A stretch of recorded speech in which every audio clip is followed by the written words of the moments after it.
저부터 또 5월 9일절 말씀을 함께 교독하겠습니다. 저부터 읽겠습니다. 보라, 사독과 그와 함께한 모든 레위 사람도 하나님의 언약궤를 메어다가 하나님의 궤를 내려놓고 아비아달도 올라와서 모든 백성이 성에서 나오기를 기다리도다. 왕이 사독에게 이르되 보라, 하나님의 궤를 성읍으로 도로 메어가라. 만일 내가 여호와 앞에서 은혜를 입으면 도로 나를 인도하사 내게 그 궤와 그 계신 데를 보이시리라.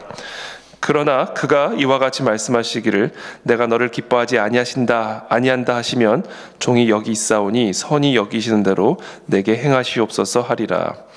왕이 또 제사장 사독에게 이르되 네가 선견자가 아니냐. 너는 너희의 두 아들 곧 네 아들 아히마아스와 아비아달의 아들 요나단을 데리고 평안히 성읍으로 돌아가라. 너희에게서 내게 알리는 소식이 올 때까지 내가 광야 나루터에서 기다리리라 하니라.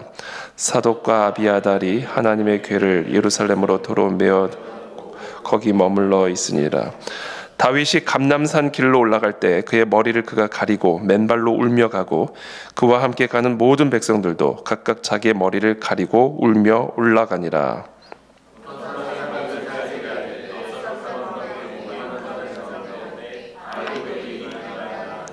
다윗이 이르되 여호와여 원하건대 아히도벨의 모략을 어리석게 하옵소서 하니라. 다윗이 하나님을 경배하는 마루턱에 이를 때에 아렉 사람 후세가 옷을 찢고 흙을 머리에 덮어쓰고 다윗을 맞으러 온지라.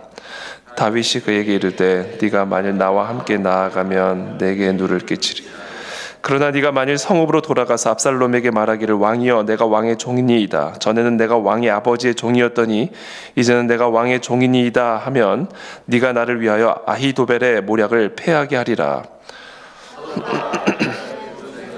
너와 함께 거기 있지 아니야.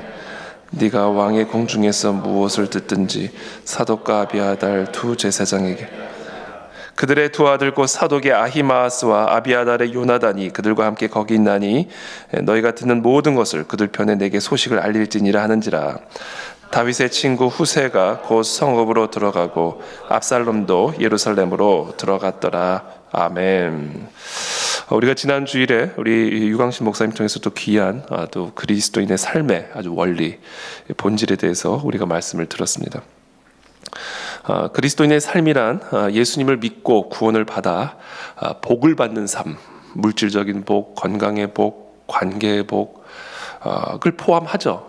구원이라는 것 자체가 저주로부터 축복으로 옮겨짐을 입은 것을 의미하기 때문에 우리가 예수 그리스도를 믿음으로 예수 그리스도께서 십자가에서 우리가 죄의 싹스로 감당해야 할 모든 저주를 담당하심으로 그분 안에 있는 모든 축복이 우리에게 전가되었음을 믿는 것, 이것이 바로 그리스도를 믿는 것이고 그리고 그것을 믿음으로 말미암아 받는 구원이기 때문에 우리가 예수님을 믿고 구원을 받으면 복을 받는 것은 너무나 당연한 겁니다.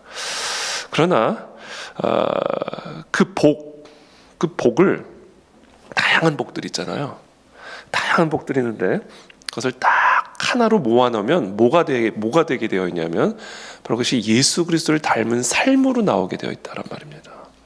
예수 그리스도가 복의 어떻게 보면 형체이기 때문에 그리스도 자체가 복이기 때문에 바로 우리가 예수 그리스도를 믿음으로 대속의 피를 믿음으로 저주로부터 구원을 받아 하나님의 축복을 받은 인생이 되면 우리는 어떤 삶을 살아가게 되어 있는데 그게 바로 예수님처럼 사는 삶이 되게 되어 있다라는 거예요.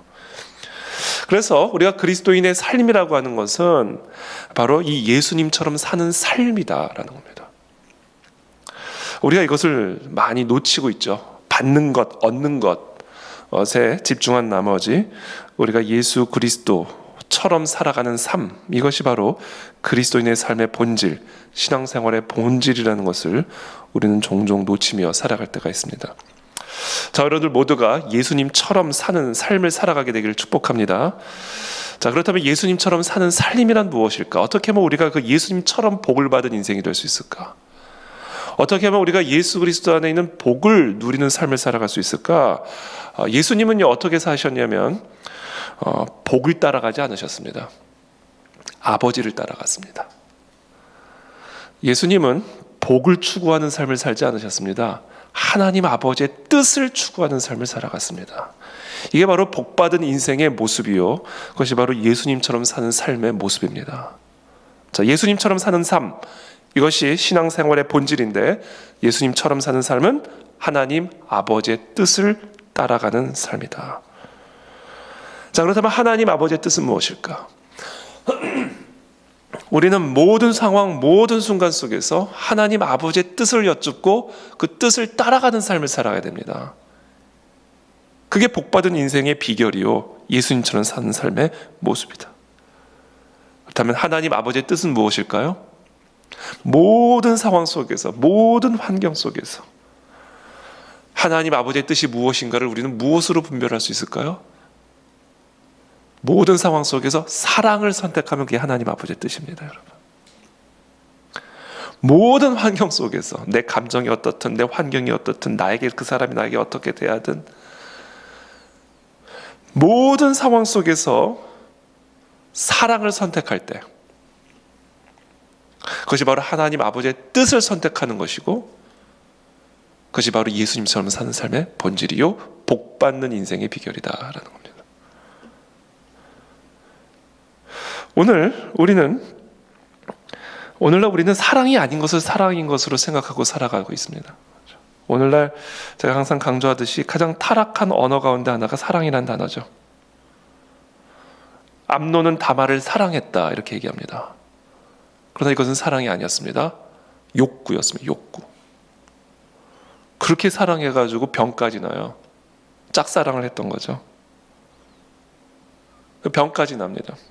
그래서 결국은 폭력을 행사해서 암논을 취해가지고, 다말을 취해가지고 강간을 하죠.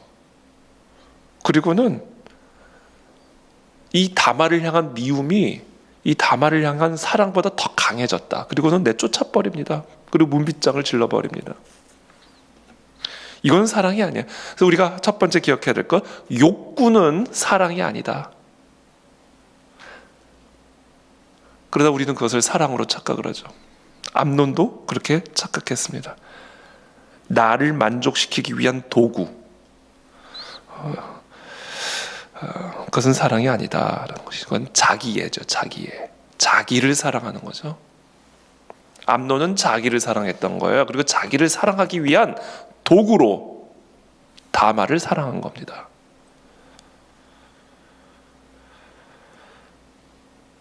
우리는 이와 같은 자기 욕구를 사랑으로 착각하고 그 욕구를 따라가는 삶을 살아가죠. 그것은 하나님의 뜻으로부터 멀어지는 삶이요, 하나님의 축복으로부터 멀어지는 삶이다. 진정한 사랑은 어떤 사랑인가?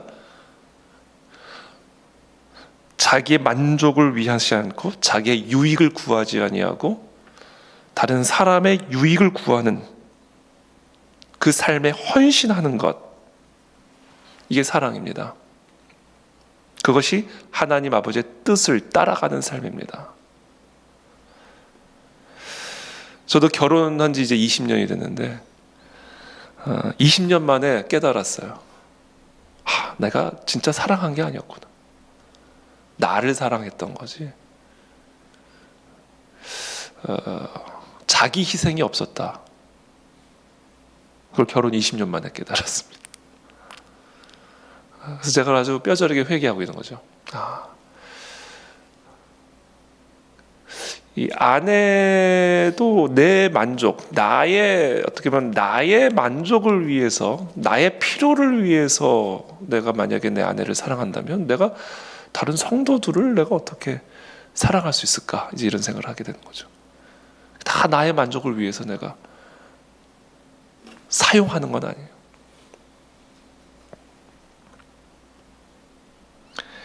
이 자기 희생이 없는 사랑은 사랑이 아니라 그냥 욕구에 불과하다. 욕구. 그래서 고린도전서 13장에 보면 자기의 유익을 구하지 아니한다. 사랑은 자기의 유익을 구하지 아니한다. 우리 모두 다 자기를 만족시키는 삶을 거부하고 다른 사람의 유익을 구하는, 그것을 위해서 자기를 희생하는 헌신된 삶에, 그와 같은 삶에 헌신하는 저와 여러분들이 되시기를 예수님의 이름으로 축복합니다. 여러분, 이게 하나님 아버지의 뜻입니다. 그리고 그 뜻을 따라갈 때 우리는 예수님처럼 살게 되고 예수님 같은 복받은 인생이 되는 것이죠. 그런 삶을 살려면요, 외로워져요. 모든 상황 속에서 나의 유익을 구하지 않으려고 다른 사람의 유익을 구하기 위해 헌신할 때 누가 나의 유익을 위해서 살까? 도대체 누가 나를 만족시켜 줄까? 누가 나의 필요를 채워줄까? 나는 누가 돌봐주나? 우리가 다른 사람의 유익을 위해 철저하게 헌신된 삶을 살아갈 때 우리는 극도의 외로움을 경험하게 됩니다. 누가 나를 돌봐주지? 누가 나를 케어해주지? 누가 나의 만족을 위해 일해줄까? 극도의 외로움이 우리로 하여금 어떻게 하게 만드는지 아세요? 하나님께로 나가게 만드는 거예요. 하나님만을 나의 만족으로 삼게 되는 겁니다. 그리고 그것을 통해서 진짜 만족을 누리게 되는 거예요. 그것을 통해 진짜 나의 유익을 위해서 일하시는 분을 만나게 되는 겁니다. 그 하나님 아버지의 사랑을 우리가 경험함으로 내 안에 있는 극도의 외로움과 내 안에 있는 극도의 결핍이 완벽하게 채워지는 것을 경험하게 되는 것이죠. 그 사랑으로 나의 유익이 아닌, 나의 유익을 구할 필요가 없어요. 하나님이 나의 유익을 위하시니까.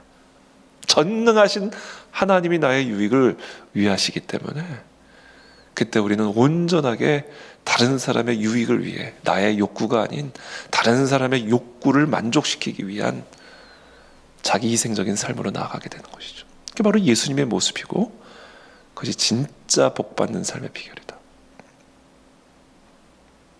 욕구는 사랑이 아닙니다. 두 번째,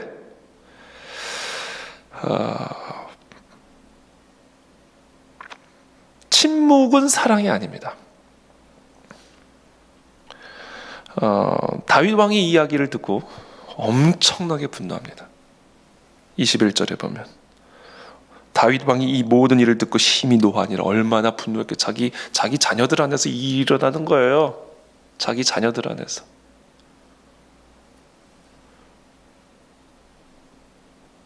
자기 아들이 자기 딸을 강간한 겁니다. 얼마나 화가 났겠어요? 그러는데 아무런 조치를 취하지 않아요. 심히 노하였느니라. 그리고 끝이에요. 여러분, 침묵은 사랑이 아닙니다. 불의 앞에서 침묵은 사랑이 아닙니다. 사랑은 불의를 기뻐하지 아니하며 진리와 함께 기뻐합니다. 다윗은 남도 아니고 자기 가족 안에서, 자기 자녀 안에서 일어나는 불의에 대해서조차 침묵을 지켰다. 분노는 했어요. 그러나 침묵했습니다. 진정한 사랑은 불의한 침묵을 깨는 겁니다. 비겁한 침묵을 깨는 겁니다. 그리고 진리와 함께 기뻐하는 겁니다. 진리를 수호하고 진리를 변호하고 진리를 위해 칼을 드는 것, 그것이 바로 사랑입니다.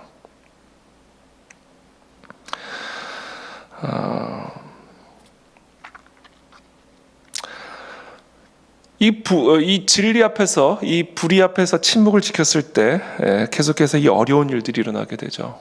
불의가 계속해서 커집니다. 덮어둔다고 사라지는 게 아니죠. 보이지 않을 뿐이죠. 사라지는 것은 아닙니다. 다윗, 이 가문의 권세자인 다윗 왕이 자기 자녀들 안에서 일어나고 있는 이 불의한 일에 대하여 공정한 재판을 해주지 않으니까 그때 어떤 일이 일어나요? 이 불의가 계속 커져서 결국은 압살롬이 암논을 자신의 칼로 죽이는 일이 일어나게 되는 것이죠. 그렇죠? 침묵은 사랑이 아닙니다. 불의를 징계하고, 그렇죠? 진리와 함께 기뻐함으로 불의를 대항하여 진리의 검으로 싸우는 삶, 불의를 제거하는 삶, 이 공의, 이것이 바로 사랑이죠. 그래서 하나님께서 신명기에 보면 하나님께서 이 불의에 대해서 아주 엄중하게 말씀하십니다. 네 하나님 여호와께서 네게 주시는 각 성에서 네 지파를 따라 재판장들과 지도자들을 둘 것이요. 재판장들과 지도자들을 둬라. 권위를 주라는 거예요. 칼을 주라는 거예요. 그리고 그들은 그 칼로 공의로 백성을 재판할 것이니라. 너는 재판을 굽게 하지 말며 사람을 외모로 보지 말며 또 뇌물을 받지 말라. 재판을 여론조사로 하지 말라는 겁니다. 가난하다고 재판을 덜하고 재판을 약하게 해주고 돈 많은 사람이라고 재판을 세게 하고 그렇게 하지 말라는 거예요. 죄는 가난한 자나 부유한 자나 그 죄를 심판하는 것이지 그 사람이 어떤 외모를 갖고 있고 그 사람이 어떤 사회적 배경을 갖고 있느냐에 따라 재판하지 말라는 겁니다. 또 뇌물을 받지 말라. 뇌물은 지혜자의 눈을 어둡게 하고 의인의 말을 굽게 하느니라. 너는 마땅히 공의만을 따르라. 그리하면 네가 살겠고 네 하나님 여호와께서 네게 주시는 땅을 차지하리라. 자, 다윗은 공의로 백성들을 재판하도록 하나님으로부터 그 칼의 공의의 칼의 권세를 받아놓고도 정작 자신의 가정 안에서 이와 같은 불의한 일이 일어났을 때에는 분노만 하고 침묵했다. 이건 사랑이 아니다. 그래서 결국 이 다윗 가문이 망합니다. 뭐 망한다는 표현은 좀 그렇지만 계속해서 어려운 일들이 일어나게 되는 거죠. 복수, 그렇죠? 압살롬이 암논을 친히 살해하는, 친히 심판하는 이런 일이 일어나게 된 겁니다. 마지막으로 세 번째입니다. 자, 복수. 복수가 사랑은 아닙니다. 압살롬이 암논을 복수하죠. 이 복수는 사랑이 아닙니다. 로마서 12장에서 분명히 하나님 말씀하십니다. 선으로 악으로 악을 갚지 말고 선으로 악을 갚아라 이렇게 얘기합니다. 악에게 지지 말고 선으로 악을 이기라 이렇게 얘기합니다. 모든 보복은 모든 복수는 여호와 하나님에게 속한 것이니 네가 친히 보복하지 마라. 이야기는요. 악을 행한 자들에게 하나님이 침묵하시는 것을 의미하는 게 아니라 가만히 있으라는 얘기가 그냥 그들이 악을 내버려 두라는 얘기가 아니에요. 하나님이 심판하신다라는 거예요. 하나님은 보복하시는 하나님이십니다. 하나님은 심판하시는, 나훔서에 보면 하나님은 보복하시는 하나님이라고 되어 있어요.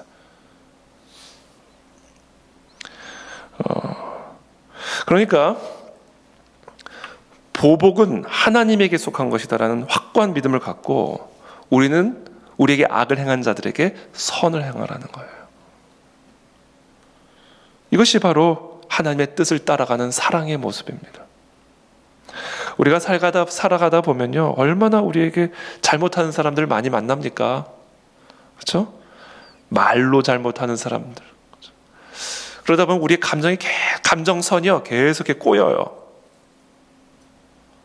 뭐 별것도 아닌데도 계속의 감정선들이 꼬입니다. 이 감정선들이 꼬이면요 계속해서 우리의 행동선이 꼬여요. 그럼 이게 축복의 대로가 막히는 거예요.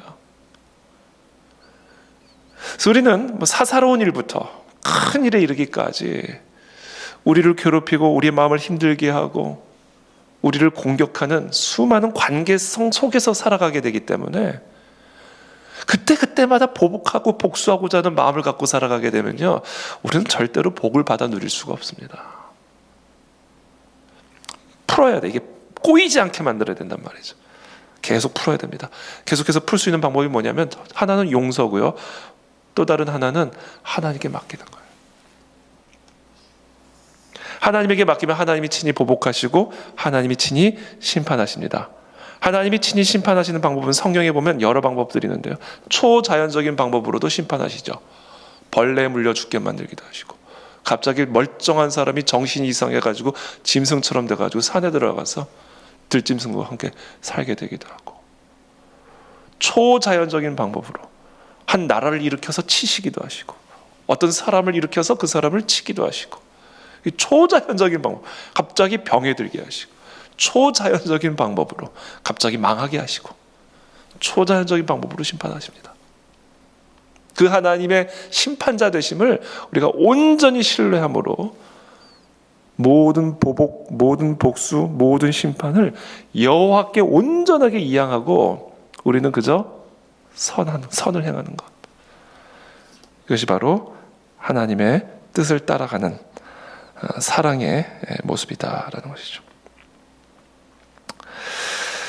그래서 오늘 말씀을 보면 오늘 이 말씀의 결론으로 보면, 그래서 제가 오늘 말씀의 결론으로 어떤 말씀을 제가 묵상을 하냐면 로마서 8장 말씀을 묵상했습니다. 그러므로 형제들아, 우리가 빚진 자로 돼 육신에게 져서 육신대로 살 것이 아니니라. 너희가 육신대로 살면 반드시 죽을 것이로되. 반드시 죽을 것이로되. 영으로서 몸의 행실을 죽이면 살리니 무릇 하나님의 영으로 인도함을 받는 사람들이 하나님의 아들이라, 하나님의 딸이라. 여러분, 육신의 행실을 따라 살면 우리는 반드시 망합니다. 암논이 육신의 욕구를 따라갔기 때문에 망한 것이고, 다윗의 가정이 육신의 욕구를 따라갔기 때문에 이런 어려움들이 임하게 된 것이고, 결국은 오늘 우리가 함께 읽은 오늘 본문처럼 압살롬은 결국은 다윗을 반역하죠. 다윗 왕권을 취하려고 노력하는 거죠. 엄청난 어려움 가운데 이 다윗과 다윗의 가문과 더 나아가 다윗의 왕조가 그 엄청난 절망과 위기의 구렁텅이에 빠지게 되는 것을 보게 됩니다. 하나님의 영으로 인도함을 받는 사람이 하나님의 자녀입니다. 몸의 행실을 영으로서 죽이지 않으면 우리는 반드시 죽습니다. 반드시 망합니다. 그러면 저 여러분들 모두는 복이 있는 하나님의 자녀로서 우리가 오늘 이 새벽에도 구하고 평생에 추구해야 할 삶, 그것은 바로 하나님의 뜻을 추구하는 삶을 살아가는 것입니다. 그것은 사랑이다. 욕구는 사랑이 아닙니다. 침묵은 사랑이 아닙니다. 복수도 사랑이 아닙니다. 참된 사랑을 따라가는 저 여러분들이 되셔서 하나님의 영으로 인도함을 받는 그런 복된 예수님 닮은 삶을 살아가는 저 여러분들 다 되시기를 예수님 이름으로 축복합니다. 기도하겠습니다. 살아계신 하나님 감사합니다. 오늘 우리 모두가 하나님의 영으로 인도함을 받는 삶을 살기를 원합니다. 영으로서, 하나님의 영으로서 우리의 몸의 행실을 죽이는 삶을 살아가게 되기를 원합니다. 하나님, 자기 희생적인 삶을 통하여 하나님의 영으로 인도함을 받게 도와주옵시고, 불의를 기뻐하지 아니하고 진리와 함께 기뻐함으로 하나님의 영으로 인도함을 받는 삶을 살아가게 도와주옵시고, 하나님, 복수해야 마땅한 상황에서도 모든 복수를 심판자 되신 하나님에게 온전하게 이양하고 선으로 악을 이김으로써 하나님의 영으로 인도함을 받는 우리들이 되게 도와주시어서 예수 그리스도를 닮은 그런 복되고도 복된 우리의 삶이 되어지도록 우리 모두를 축복하여 주시옵소서. 감사하며 예수 그리스도의 이름으로 축복하며 기도합니다. 아멘.